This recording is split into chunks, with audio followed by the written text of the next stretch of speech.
اللہ تعالیٰ نے حضرت لوط علیہ السلام کو رسول بنا کر بھیجا۔ یہ اردن کا علاقہ بنتا ہے اور سرسبز و شاداب یہ علاقہ تھا۔ حضرت لوط حضرت ابراہیم علیہ السلام کے بھتیجے ہیں۔ تو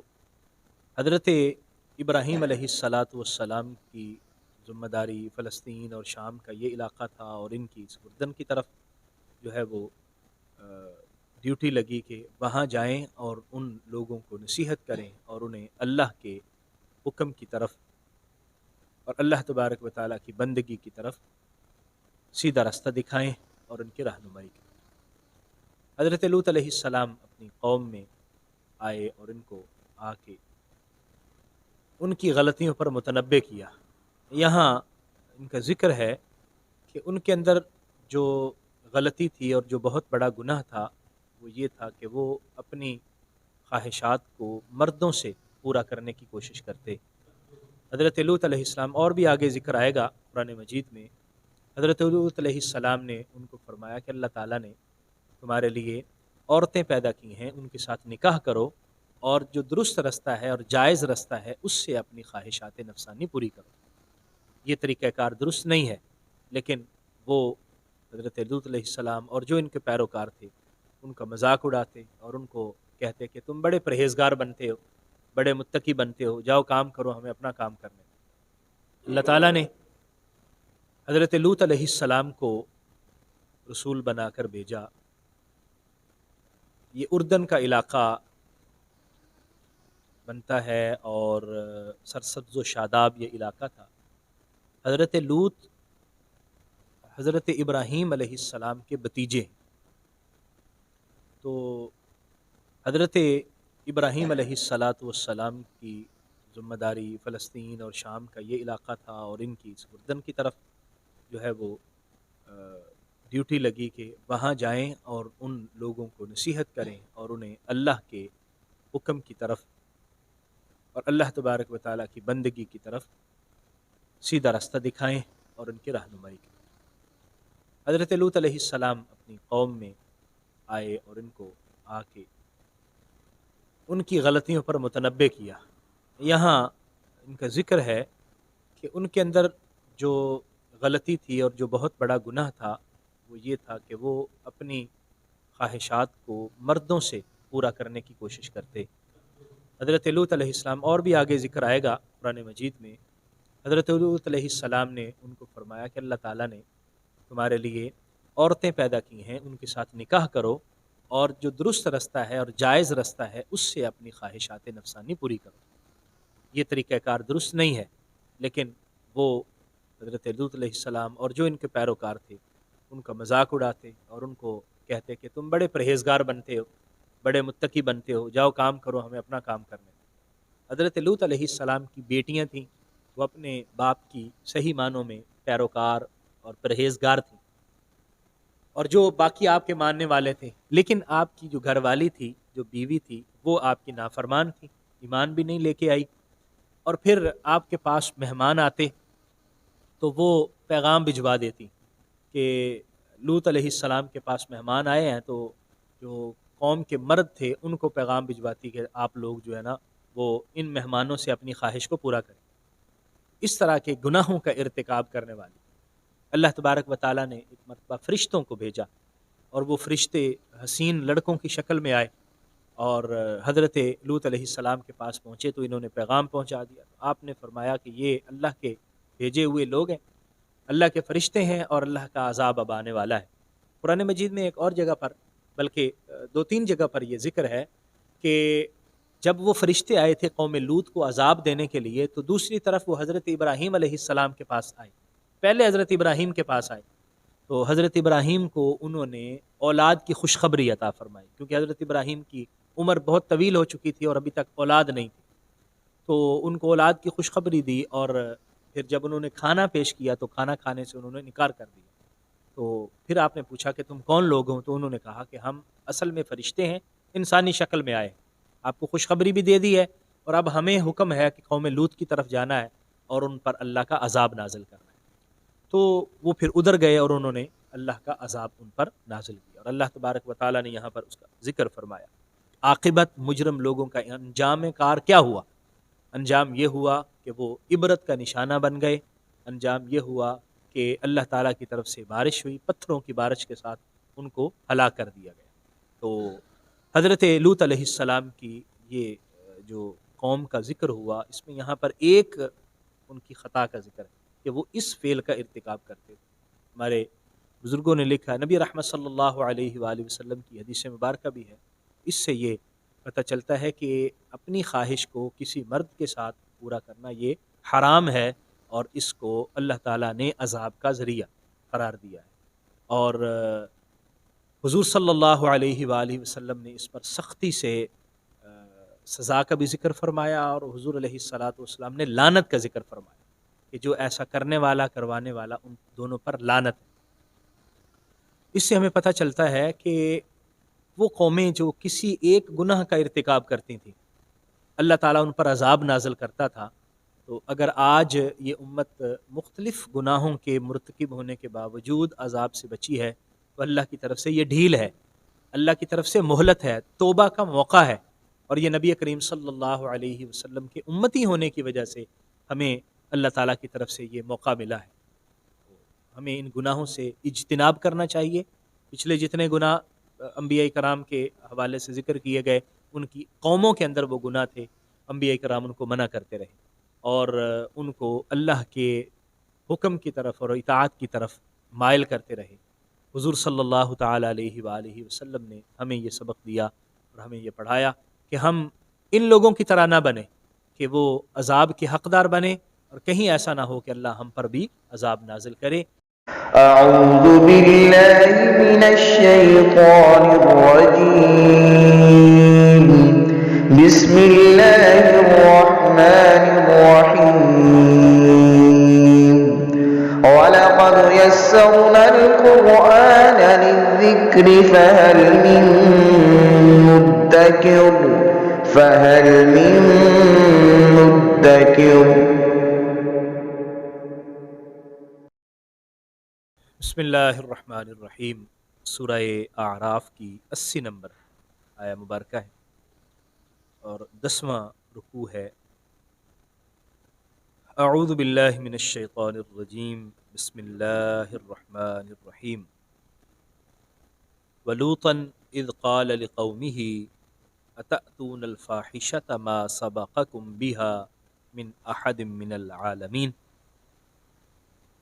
حضرت لوط علیہ السلام کا اور ان کی قوم کا یہاں سے تذکرہ ہو رہا ہے۔ پیچھے انبیاء کرام کا ذکر پڑا، ان کی اقوام کا ذکر پڑا، اور ان اقوام کے اندر جو کوتاہیاں تھیں ان کا ذکر ہو رہا ہے۔ آگے بھی حضرت شعیب علیہ السلام اور دیگر انبیاء کرام، حضرت موسیٰ کا ذکر ہوگا۔ اللہ تعالیٰ نے حضرت لوط علیہ السلام کو رسول بنا کر بھیجا۔ یہ اردن کا علاقہ بنتا ہے، اور سرسبز و شاداب یہ علاقہ تھا۔ حضرت لوط حضرت ابراہیم علیہ السلام کے بتیجے ہیں۔ تو حضرت ابراہیم علیہ السلام کی ذمہ داری فلسطین اور شام کا یہ علاقہ تھا، اور ان کی اس اردن کی طرف جو ہے وہ ڈیوٹی لگی کہ وہاں جائیں اور ان لوگوں کو نصیحت کریں، اور انہیں اللہ کے حکم کی طرف اور اللہ تبارک و تعالیٰ کی بندگی کی طرف سیدھا راستہ دکھائیں اور ان کی رہنمائی کریں۔ حضرت لوط علیہ السلام اپنی قوم میں آئے اور ان کو آ کے ان کی غلطیوں پر متنبہ کیا۔ یہاں ان کا ذکر ہے کہ ان کے اندر جو غلطی تھی اور جو بہت بڑا گناہ تھا، وہ یہ تھا کہ وہ اپنی خواہشات کو مردوں سے پورا کرنے کی کوشش کرتے۔ حضرت لوط علیہ السلام، اور بھی آگے ذکر آئے گا قرآن مجید میں، حضرت لوط علیہ السلام نے ان کو فرمایا کہ اللہ تعالیٰ نے تمہارے لیے عورتیں پیدا کی ہیں، ان کے ساتھ نکاح کرو، اور جو درست رستہ ہے اور جائز رستہ ہے اس سے اپنی خواہشات نفسانی پوری کرو۔ یہ طریقہ کار درست نہیں ہے، لیکن وہ حضرت لوط علیہ السلام اور جو ان کے پیروکار تھے ان کا مذاق اڑاتے اور ان کو کہتے کہ تم بڑے پرہیزگار بنتے ہو، بڑے متقی بنتے ہو، جاؤ کام کرو، ہمیں اپنا کام کرنے دو۔ ولوطن اذ قال لقومہ، اور ہم نے حضرت لوط کو بھیجا، اذ قال جب انہوں نے کہا، لقومہ اپنی قوم سے، اتأتون الفاحشۃ ما سبقکم، کہ تم ایسی برائی کرتے ہو، ایسی فحاشی کا ارتکاب کرتے ہو، ما سبقکم بہا من احد من العالمین، کہ عالمین میں سے ایسی برائی کا ارتکاب کسی نے بھی نہیں کیا، یعنی اس گناہ میں تم مبتلا ہو، آج سے پہلے اس گناہ کو کسی نے بھی نہیں کیا۔ مردوں سے اپنی خواہش کو پورا کرنا اور مردوں کے ساتھ برا عمل کرنا، یہ ان کی ایجاد تھا، اور اس سے پہلے کسی نے یہ کام نہیں کیا۔ تو حضرت لوط علیہ السلام نے ان کو سمجھایا، انکم لتأتون الرجال شہوۃ، کہ تم مردوں کے پاس شہوت کے طور کے لیے آتے ہو، من دون النساء، نہ کہ عورتوں کی طرف، بل انتم قوم مسرفون، بلکہ تم وہ قوم ہو جو حد سے تجاوز کرنے والے، حد سے آگے بڑھ جانے والی قوم ہو، اور تم وہ عمل کر رہے ہو جو عمل آج سے پہلے کسی نے دنیا میں نہیں کیا۔ وما کان جواب قومہ، اور حضرت لوط علیہ السلام کی قوم کا جواب نہیں تھا، الا مگر، ان قالو، انہوں نے یہ کہا، اخرجوہم من قریتکم، ان کو اپنی بستی سے نکال دو، یعنی یہ ہدایت اور رہنمائی کے لیے آئے ہیں اور ہمیں اس طرح کی باتیں کر رہے ہیں، تو بات تو کوئی بھی نہیں، آگے سے جواب تو کوئی بھی نہیں بن رہا تھا، اور اپنی غلطی کو تسلیم کرنے کی بجائے یہ کہہ دیا کہ ان کو یہاں سے نکالو، یہ ہمیں اس غلطی سے منع کر رہے ہیں، روک رہے ہیں۔ انہم اناس یتطہرون، یہ لوگ بڑے پرہیزگار بنتے ہیں، یہ بڑے متقی بن رہے ہیں۔ تو یہاں سے ہمیں یہ بھی بات ملتی ہے کہ وہ لوگ جس غلطی کا ارتکاب کر رہے تھے وہ اپنی جگہ پر غلطی تھی، وہ اپنی جگہ پر گناہ تھا، لیکن کسی بھی نصیحت کرنے والے کی نصیحت کو قبول نہ کرنا یہ ایک اور گناہ ہوتا ہے، اور پھر اس نصیحت کرنے والے کا مذاق اڑانا یہ اور گناہ ہے، اور پھر ان کو یہ کہنا کہ ان کو یہاں سے نکالو، پھر ان کا مذاق اڑانا کہ یہ بڑے پرہیزگار بنتے ہیں۔ یہ وہ ان کی جو کوتاہیاں تھیں، اللہ تعالیٰ نے یہاں ان کا بیان فرمایا کہ اللہ کے نبی آئے اور اللہ کے نبی کے ساتھ جو لوگ تھے جو ان کی رہنمائی کے لیے آئے، تو ان کو اس طرح وہ تنگ کرتے تھے۔ فَأَنْجَيْنَاهُ وَأَهْلَهُ، ہم نے ان کو نجات دی اور ان کے اہل خانہ کو، إِلَّا امْرَأَتَهُ، سوائے بیوی کے، کانت من الغابرین، وہ پیچھے رہ جانے والوں میں سے تھی۔ یہ حضرت لوط علیہ السلام کی بیٹیاں تھیں، وہ اپنے باپ کی صحیح معنوں میں پیروکار اور پرہیزگار تھیں، اور جو باقی آپ کے ماننے والے تھے، لیکن آپ کی جو گھر والی تھی، جو بیوی تھی، وہ آپ کی نافرمان تھی، ایمان بھی نہیں لے کے آئی، اور پھر آپ کے پاس مہمان آتے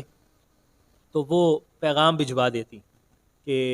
لوط علیہ السلام کے پاس مہمان آئے ہیں، تو جو قوم کے مرد تھے ان کو پیغام بھجواتی کہ آپ لوگ جو ہے نا وہ ان مہمانوں سے اپنی خواہش کو پورا کریں۔ اس طرح کے گناہوں کا ارتکاب کرنے والی اللہ تبارک و تعالیٰ نے ایک مرتبہ فرشتوں کو بھیجا، اور وہ فرشتے حسین لڑکوں کی شکل میں آئے اور حضرت لوط علیہ السلام کے پاس پہنچے، تو انہوں نے پیغام پہنچا دیا۔ آپ نے فرمایا کہ یہ اللہ کے بھیجے ہوئے لوگ ہیں، اللہ کے فرشتے ہیں، اور اللہ کا عذاب اب آنے والا ہے۔ قرآن مجید میں ایک اور جگہ پر، بلکہ 2-3 جگہ پر یہ ذکر ہے کہ جب وہ فرشتے آئے تھے قوم لوط کو عذاب دینے کے لیے، تو دوسری طرف وہ حضرت ابراہیم علیہ السلام کے پاس آئے، پہلے حضرت ابراہیم کے پاس آئے، تو حضرت ابراہیم کو انہوں نے اولاد کی خوشخبری عطا فرمائی، کیونکہ حضرت ابراہیم کی عمر بہت طویل ہو چکی تھی اور ابھی تک اولاد نہیں تھی، تو ان کو اولاد کی خوشخبری دی، اور پھر جب انہوں نے کھانا پیش کیا تو کھانا کھانے سے انہوں نے انکار کر دیا۔ تو پھر آپ نے پوچھا کہ تم کون لوگ ہو؟ تو انہوں نے کہا کہ ہم اصل میں فرشتے ہیں، انسانی شکل میں آئے، آپ کو خوشخبری بھی دے دی ہے، اور اب ہمیں حکم ہے کہ قوم لوط کی طرف جانا ہے اور ان پر اللہ کا عذاب نازل کرنا ہے۔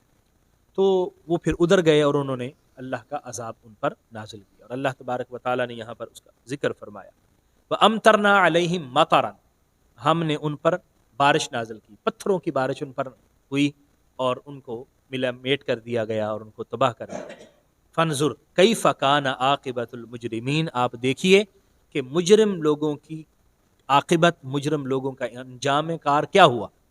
انجام یہ ہوا کہ وہ عبرت کا نشانہ بن گئے، انجام یہ ہوا کہ اللہ تعالیٰ کی طرف سے بارش ہوئی، پتھروں کی بارش کے ساتھ ان کو ہلاک کر دیا گیا۔ تو حضرت لوط علیہ السلام کی یہ جو قوم کا ذکر ہوا، اس میں یہاں پر ایک ان کی خطا کا ذکر ہے کہ وہ اس فعل کا ارتکاب کرتے تھے۔ ہمارے بزرگوں نے لکھا، نبی رحمت صلی اللہ علیہ وآلہ وسلم کی حدیث مبارکہ بھی ہے، اس سے یہ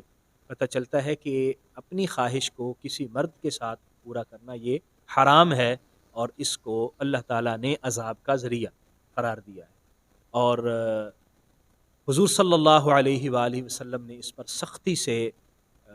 سزا کا بھی ذکر فرمایا، اور حضور علیہ الصلاۃ والسلام نے لعنت کا ذکر فرمایا کہ جو ایسا کرنے والا، کروانے والا، ان دونوں پر لعنت ہے۔ اس سے ہمیں پتہ چلتا ہے کہ وہ قومیں جو کسی ایک گناہ کا ارتکاب کرتی تھیں، اللہ تعالیٰ ان پر عذاب نازل کرتا تھا۔ تو اگر آج یہ امت مختلف گناہوں کے مرتکب ہونے کے باوجود عذاب سے بچی ہے، تو اللہ کی طرف سے یہ ڈھیل ہے، اللہ کی طرف سے مہلت ہے، توبہ کا موقع ہے، اور یہ نبی کریم صلی اللہ علیہ وسلم کے امتی ہونے کی وجہ سے ہمیں اللہ تعالیٰ کی طرف سے یہ موقع ملا ہے۔ ہمیں ان گناہوں سے اجتناب کرنا چاہیے۔ پچھلے جتنے گناہ انبیاء کرام کے حوالے سے ذکر کیے گئے، ان کی قوموں کے اندر وہ گناہ تھے، انبیاء کرام ان کو منع کرتے رہے، اور ان کو اللہ کے حکم کی طرف اور اطاعت کی طرف مائل کرتے رہے۔ حضور صلی اللہ تعالیٰ علیہ وآلہ وسلم نے ہمیں یہ سبق دیا اور ہمیں یہ پڑھایا کہ ہم ان لوگوں کی طرح نہ بنیں